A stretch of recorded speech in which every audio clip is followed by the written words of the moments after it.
欢迎收听1月28号的迦南之声，我是世谦牧师平安。我们今天要来分享的是约书亚记6章22到27节。约书亚记6章22到27节，在今天的经文当中，其实在前几天已经有出现过一次了，但是我们今天再来读的时候，因着时间不一样，还有因着我们今天的重点不一样，我们再次来看这段经文。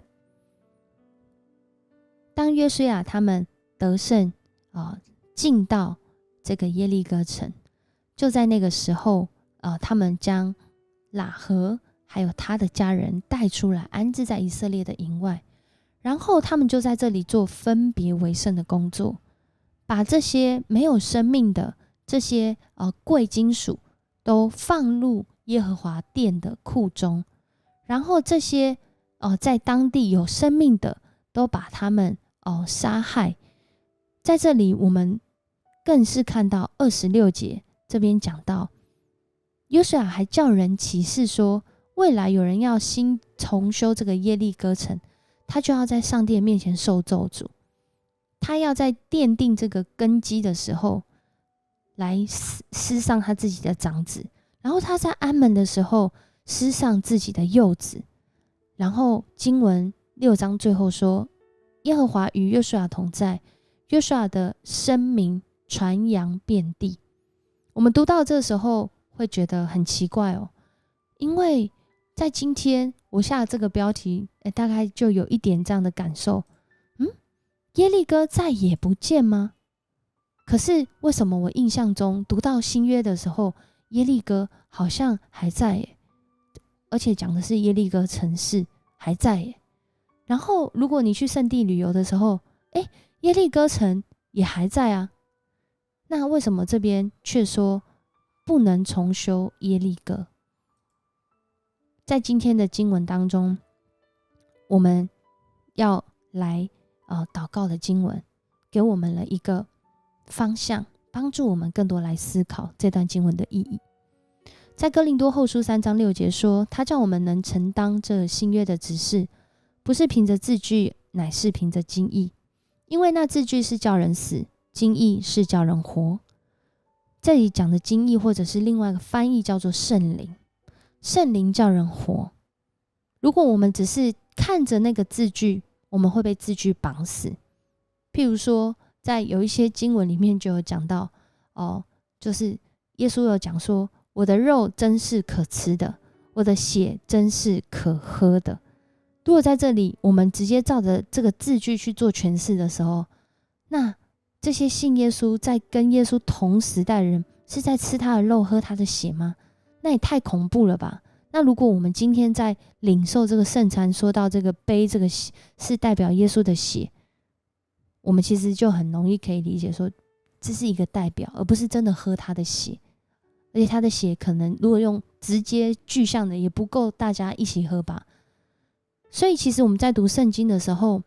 不只是在它表面上的意思，更是要回到关系里面来去认识这段经文，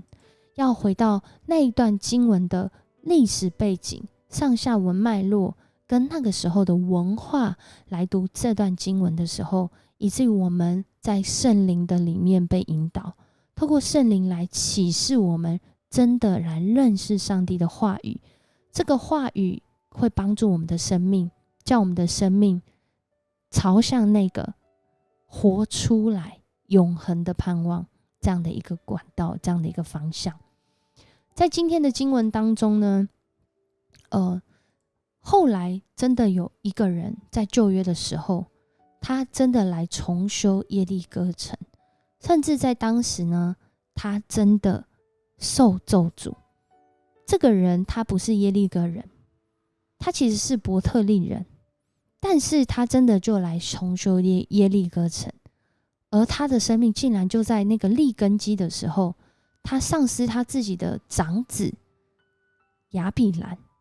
然后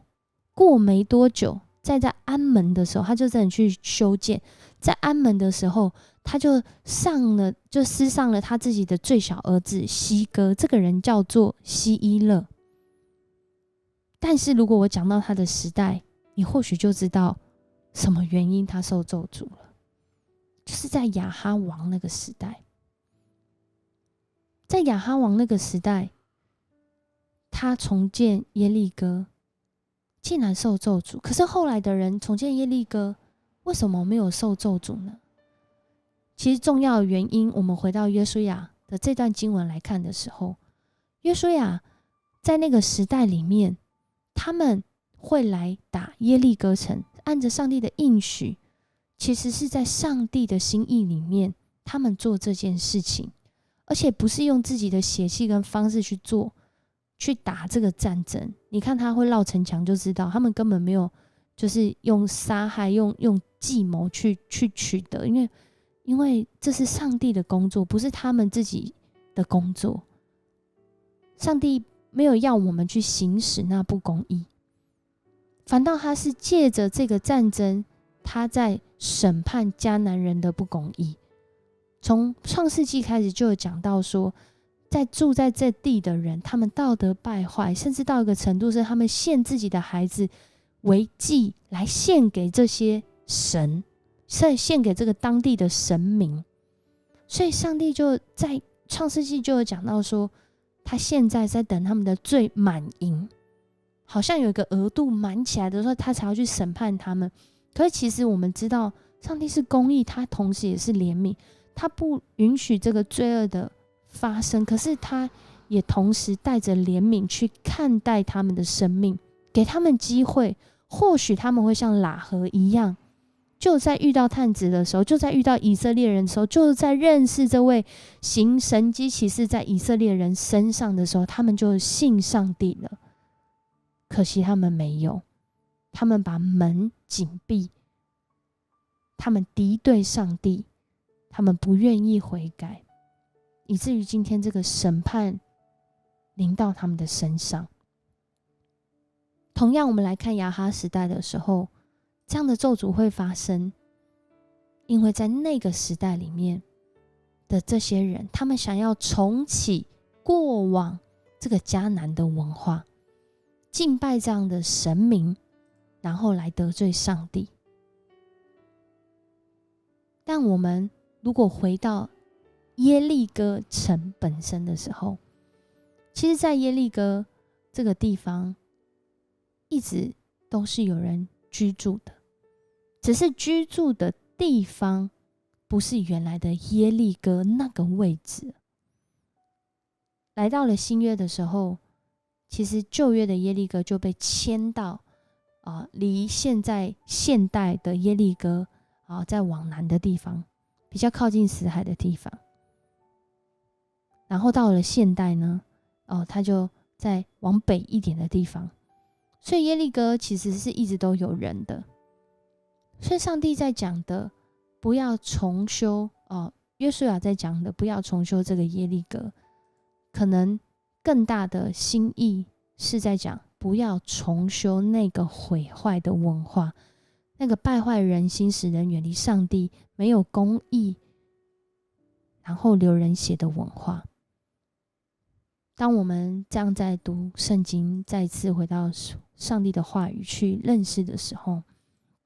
我们就看到上帝他并不是霸道，或者是只要按着他的心意偏心，而是上帝是公义的。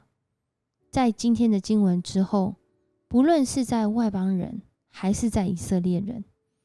我们都会发现，不管是谁，只要违背上帝的心意，没有走在上帝公义、慈爱跟怜悯当中的时候，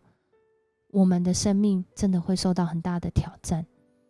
甚至我们会让我们自己的生命陷入在罪恶当中。所以在这里的约书亚才要叫众人起誓，不要再重修这耶利哥城，不要再重建这个得罪上帝的文化跟方式，不要再重建这个抵挡上帝的城墙，反倒我们要好好的来跟随上帝的心意，持续往前行。求主帮助我们，在这个世代特别有挑战的世代，不论在疫情，在科技、在经济、在社会、在世代差距上，都有许多的挑战。此耶利哥非彼耶利哥，愿我们真正认识上帝眼中的耶利哥，活出他公义、慈爱、怜悯的心意。我们一起来祷告。爱我们的上帝，我们来到面前，